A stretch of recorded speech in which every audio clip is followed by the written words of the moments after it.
Hello everyone, welcome to my YouTube channel Anycode programming. कल के session में हमने देखा था कि डेटाबेस में वैल्यूज कैसे इंसर्ट करना है।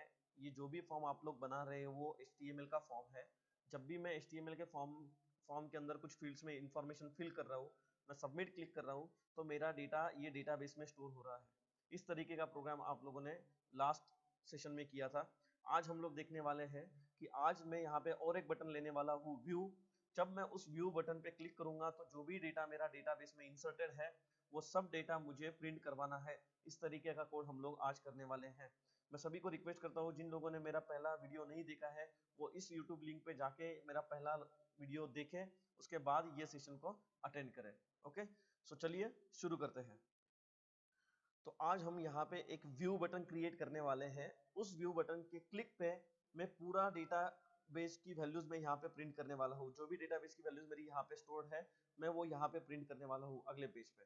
सो उस तरीके का कोड करना है। तो सब में पहले मुझे यहाँ पे एक और बटन क्रिएट करना पड़ेगा जो कि होगा सबमिट टाइप का ही। तो यहाँ पे मैं एक बटन क्रिएट करता हूँ। तो आपको बटन क्रिएट करने के लिए जैसे मैंने कल बताया था, यहाँ पे आपको इनपुट टाइप सबमिट लेना पड़ेगा। अभी यहाँ पे मेरे दो सबमिट बटन आने वाले हैं, ठीक है। तो यहाँ पे मुझे एक एडिशनल इंफॉर्मेशन देना पड़ेगा बटन के बारे में जो कि है वैल्यू। तो यहाँ पे मैं वैल्यू उसको दे रहा हूँ। यहाँ पे मैं इसको सबमिट नाम निकाल के उसका नाम दे रहा हूँ माय बटन, और यहाँ पे मैं वैल्यू दे रहा हूँ जिससे मेरा फर्स्ट बटन वो जो है वो इंसर्ट का है।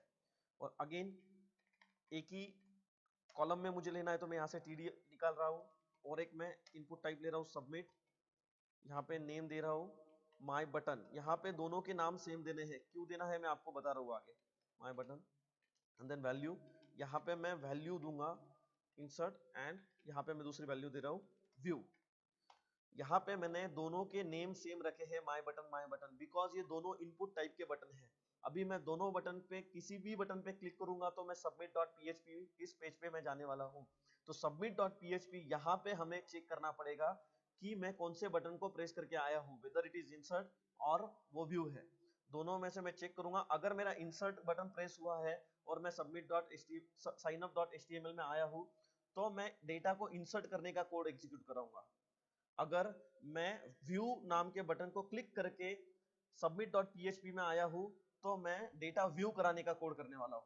तो इस तरीके से हम लोग आज कोड करने वाले हैं। तो सब में पहले मैंने इनपुट टाइप से एक बटन क्रिएट कर लिया और उस कॉलम को एंड कर लिया। तो चलिए हम लोग देखते हैं कि हमारा व्यू बटन यहाँ पे क्रिएट हुआ है कि नहीं हुआ है। तो सी दिस, यहाँ पे हमारा व्यू बटन क्रिएट हो चुका है। अभी मैं जब यहाँ पे व्यू पे क्लिक करूंगा तो देखो आपको दिखेगा यहाँ पे submit.php, मतलब मेरा वो submit.php एग्जीक्यूट हो रहा है। तो हमको अभी करना क्या है, इस submit.php में थोड़ा कोड लगाना है जिससे मुझे ये आइडेंटिफाई हो कि मैं इंसर्ट पे क्लिक करके इस submit.php में आ रहा हूँ कि मैं व्यू में क्लिक करके submit.php में आ रहा हूँ। तो वो कोड हमें यहाँ पे करना पड़ेगा। तो यहाँ पे हम क्या करेंगे, यहाँ पे हम submit.php के अंदर चेक करेंगे कि मैं किस बटन को प्रेस करके आया हूँ। तो वो कैसे करना है हमें, तो हमें यूज करना है if $_post।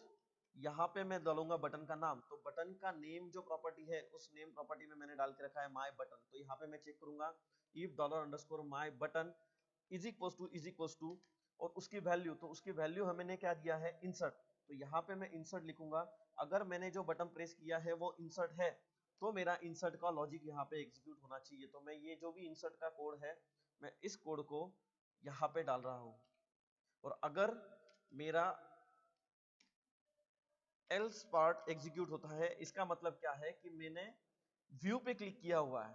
तो अगर मैंने इंसर्ट पे क्लिक नहीं किया हुआ है, अगर मैंने इंसर्ट पे क्लिक नहीं किया हुआ है और मैं submit.php में आ रहा हूं, इसका मतलब मैंने व्यू पे क्लिक किया है। तो जो भी कोड हम लोग व्यू के लिए करेंगे वो यहाँ पे करेंगे। आई होप सभी को समझ में आ रहा है। तो यहाँ पे मैं क्या कर रहा हूँ, सिंपली एक इको स्टेटमेंट डालता हूँ जो मुझे बताए कि मैंने किस पे क्लिक किया है। सो मैं यहाँ पे लिख रहा हूँ I have clicked on view button. So सब में पहले ये इको बराबर एग्जीक्यूट हो रहा है कि हम लोग उसको चेक करेंगे। ओके, तो यहाँ पे ये मेरा पेज है, मैं इस पे व्यू पे क्लिक कर रहा हूँ। See this, I have clicked on view button. और जब मैं इंसर्ट करूंगा, जैसे मैंने यहाँ पे लेट्स से 3 नंबर पे कुछ इंसर्ट किया, मैंने कुछ डेटा इंसर्ट कर रहा हूँ और यहाँ पे सबमिट पे इंसर्ट पे क्लिक कर रहा हूँ। सो डेटा इंसर्टेड सक्सेसफुली। तो यहाँ पे मेरे दोनों बटन अभी वर्किंग में है। ओके, तो यहाँ पे कुछ डेटा इंसर्ट हो चुका है। तो यहाँ पे मैं जब व्यू पे क्लिक करूंगा तो व्यू पे क्लिक करने के बाद मुझे दिख रहा है I have click on view button, और जब मैं इंसर्ट पे क्लिक कर रहा हूँ तो सेम पेज पे मुझे दिख रहा है डेटाबेस इंसर्टेड सक्सेसफुली। तो मैं अभी यहाँ पे submit.php में मैंने इंटेलिजेंस क्या लगाया है, मैंने जो बटन पे मैं क्लिक करूंगा उतना कोड मेरा एग्जीक्यूट होना चाहिए। वो मैंने किस तरीके से किया, मैंने सिंपली बटन को इनपुट टाइप सबमिट दिया, उसका नाम सेम रखा दोनों जगह पे, उसका नाम नेम प्रॉपर्टी सेम रखा, लेकिन उसकी वैल्यू प्रॉपर्टी कुछ अलग रखी है। और वही वैल्यू प्रॉपर्टी हम लोग यहाँ पे कंपेयर करने वाले हैं। जैसे मैंने यहाँ पे चेक किया कि $_पोस्ट इस माय बटन का नाम ये वैल्यू इंसर्ट है क्या, अगर है तो मैं ये पार्ट एग्जीक्यूट करूंगा, अगर ये नहीं है इसका मतलब दूसरा बटन मैंने प्रेस किया है तो मैं एल्स पार्ट में लिखूंगा जो कोड मुझे डेटाबेस प्रिंट वैल्यू प्रिंट कराने का जो भी कोड है वो मैं वो कोड यहाँ पे एल्स पार्ट में करने वाला हूँ। ठीक है, तो अगर मुझे डेटाबेस की कुछ वैल्यूज प्रिंट करवाना है तो मुझे सब में पहले क्वेरी लिखना पड़ेगा। तो वो क्वेरी होती है डॉलर, लेट्स से मैं एक वेरिएबल बना रहा हूँ dollar query is equals to, और डेटाबेस की सभी वैल्यूज प्रिंट कराने के लिए हमारे पास क्वेरी होती है select star from table name. और यहाँ पे हमारा जो भी टेबल है उस टेबल का नाम है, यहाँ पे मैं आपको दिखाता हूँ, यहाँ पे हमारे टेबल का नाम है माई टीबी। देखो ये हमारा डेटाबेस था माई डेटा वन और उस टेबल का नाम था माई टीबी। तो मुझे माई टीबी के अंदर की सभी वैल्यूज को प्रिंट करना है, इसके लिए मैं क्वेरीज में लिखूंगा सिलेक्ट स्टार फ्रॉम टेबल का नाम दैट इज माई टीबी। अभी यहाँ पे हमको क्या करना है, हम पहले एक आउटपुट प्रिंट कराएंगे और उसके नीचे वैल्यूज प्रिंट कराएंगे। तो अगर मुझे आउटपुट प्रिंट करना है तो मैं इको स्टेटमेंट यूज करूंगा। आप HTML के टैग भी इको के अंदर यूज कर सकते हो, जैसे मैं बी यूज कर रहा हूँ तो बोल्ड में मुझे कुछ प्रिंट करवाना है तो मैं यहाँ पे लिखूंगा डेटाबेस आउटपुट। ठीक है, और उसके बाद br टैग यूज कर रहा हूँ जिसके थ्रू मुझे क्या मिल जाएगा, न्यू लाइन ब्रेक मिल जाएगा, मतलब न्यू लाइन पे मेरा डेटा प्रिंट होगा। अभी मेरे डेटाबेस में मल्टीपल वैल्यूज है, जैसे 1 2 3 4 5 टोटल 5 रोज है मेरे डेटाबेस के अंदर, वो सभी वैल्यूज मुझे प्रिंट करवाना है तो मुझे यूज करना पड़ेगा लूप। तो सब में पहले मैं क्वेरी एग्जीक्यूट करूंगा और क्वेरी एग्जीक्यूट कराने के बाद लूप लगा के मैं उसको क्या करूंगा, जब तक मेरा डेटा एम्प्टी नहीं होता तब तक मैं one by one values feed करके डेटा को प्रिंट कराऊंगा। तो इस तरीके से हम लोग काम करने वाले हैं। तो सब में पहले मुझे क्या करना पड़ेगा, इफ मैं रिजल्ट चेक करते जाऊंगा, if dollar result is equals to MySQL query, और उसके अंदर मैं पैरामीटर डालूंगा, दो पैरामीटर डालूंगा। सब में पहले तो डालूंगा डॉलर कनेक्शन, कनेक्शन का ऑब्जेक्ट जो कि कनेक्ट करता है मेरे डेटाबेस के और मेरे PHP कोड को, और उसके बाद डालूंगा क्वेरी। तो क्वेरी का वेरिएबल मैं यहाँ पे पास करूंगा, तो यहाँ पे मैंने वो पास कर दिया है। तो अभी मुझे करना क्या है, अभी मुझे लूप लगा के वन बाय वन वैल्यूज क्या करना है, फेच करना है। तो सब में पहले मैं लूप लगाऊंगा, सो व्हाइल, अभी मैं row by row values fetch करने वाला हूं। तो मैं यहाँ पे लिखूंगा dollar row is equal to dollar result fetch assoc, fetch underscore assoc, ये फंक्शन में यूज करने वाला हूं। ये फंक्शन का काम क्या है वो अभी मैं आपको बता रहा हूं। So dollar row is equal to dollar result, जो कि हमारा रिजल्ट है, ये क्वेरी एग्जीक्यूट होने के बाद select star from my TV, ये क्वेरी एग्जीक्यूट होने के बाद जो आपका रिजल्ट आने वाला है वो इस डॉलर रिजल्ट नाम के वेरिएबल में आने वाला है। और अभी हम लोग क्या कर रहे हैं, ये डॉलर रिजल्ट से वैल्यूज फेच कर रहे हैं, ये डॉलर रिजल्ट नाम के वेरिएबल से वैल्यूज फेच करेंगे रो बाय रो। तो हमेशा याद रखो फेच अशोक ये फंक्शन जो है ये आपको एसोसिएटिव एरे देता है। तो एसोसिएटिव एरे देना मतलब क्या होता है, एसोसिएटिव वैल्यूज देना मतलब क्या होता है, की वैल्यू पेयर्स में आपको वैल्यूज मिलती है, की वैल्यू पेयर्स में। तो जब भी आप ऐसा लिखोगे कि सीरियल नंबर, आप जब भी आपको वैल्यू चाहिए 1 तो आपको सीरियल नंबर सीक्वेंस में देना पड़ेगा, मतलब आपको कॉलम नेम देना पड़ेगा, वो उसके करस्पॉन्डिंग आपको वैल्यू देगा। समझ में आ रहा है, और उस वैल्यू को हम लोग स्टोर कराएंगे वेरिएबल के अंदर। तो जैसे मैं यहाँ पे लिख रहा हूँ dollar SRNO is equal to, अभी हम लोगों को क्या करना है, कॉलम से वैल्यू निकालना है। तो मैं यहाँ पे लिखूंगा डॉलर रो और यहाँ पे मैं लिखूंगा कॉलम का नाम, यहाँ पे मैं लिखूंगा कॉलम का नाम। तो यहाँ पे कॉलम का नाम क्या है, सीरियल नंबर। सो यहाँ पे वो देगा सीरियल नंबर। सो पहले रो के लिए जहां पे सीरियल नंबर मैच हो रहा है वो स्टोर करो SR नंबर नाम के वेरिएबल में। इस तरीके से हम लोग लिख रहे हैं।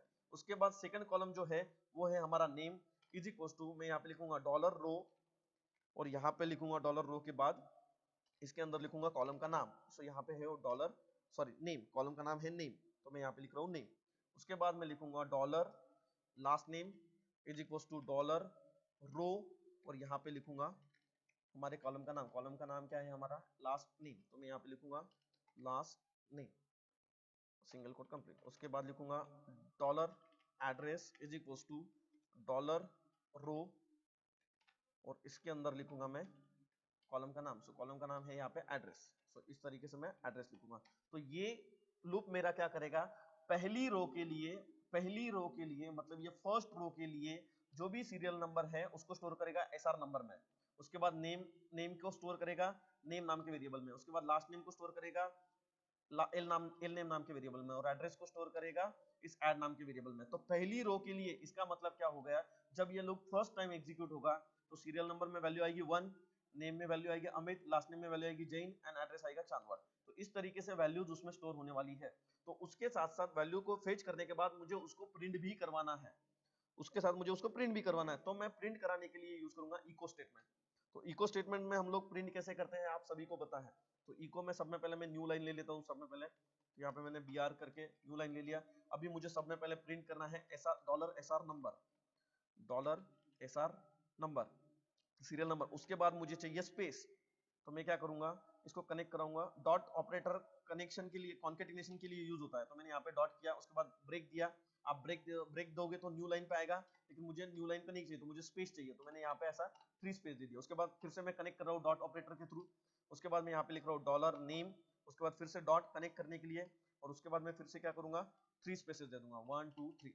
उसके बाद फिर से डॉट ऑपरेटर, उसके बाद दूंगा name, sorry dollar L name, उसके बाद फिर से डॉट, उसके बाद 3 स्पेस, अगेन डॉट कॉन्केटिनेट करने के लिए। उसके बाद डालूंगा dollar last variable that is address, उसके बाद फिर से डॉलर, और उसके बाद फिर से सिंगल कोट में डालूंगा 1 2 3, और उसके बाद मैं उसको br टैग यूज करने वाला हूँ। br टैग से मैं क्या करने वाला हूँ, नए लाइन पे जाने वाला हूँ। सो एक बार जब मेरे ये डेटा प्रिंट हो जाए तो मैं न्यू लाइन पे जाऊंगा।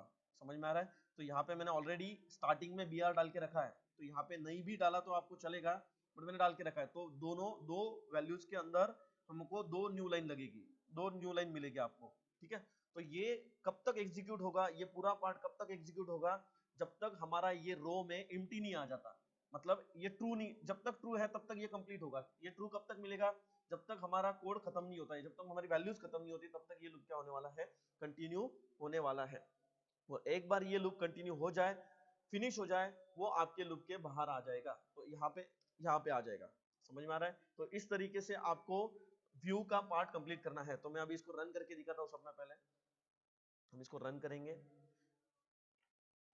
यहाँ पे मेरा कोड है, यहाँ पे मैंने इसको नई वैल्यू डाल रहा हूँ मैं, जैसे 6, यहाँ पे नाम डाल रहा हूँ मैं महेश, यहाँ पे लास्ट नेम डाल रहा हूँ लेट्स से जैन, यहाँ पे एड्रेस डाल रहा हूँ नासिक, और यहाँ पे मैं इंसर्ट कर रहा हूँ।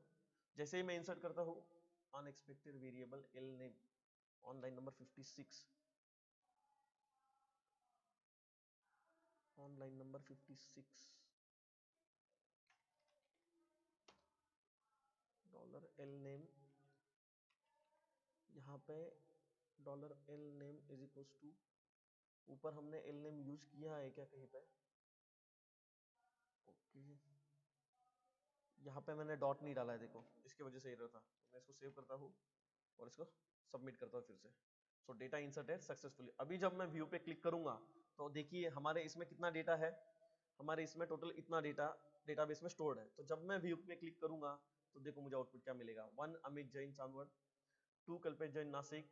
जो डेटा था ये मैंने इंसर्ट पे क्लिक कर दिया था, वैल्यूज नहीं थी, इंसर्ट पे क्लिक कर दिया था, इसके लिए उसने ब्लैंक डेटा इंसर्ट किया है। ठीक है, उसके बाद ये अंकित एनीकोड नासिक एंड लास्ट महेश जैन नासिक। तो यहाँ पे डेटाबेस ये हमारा आउटपुट मिल रहा है। तो अगर मुझे ये न्यू लाइन पे चाहिए तो मैं यहाँ पे क्या करूंगा, सेकंड लाइन पे जाऊंगा, यहाँ पे मैं br टैग यूज करूंगा और उसके बाद b टैग यूज करूंगा।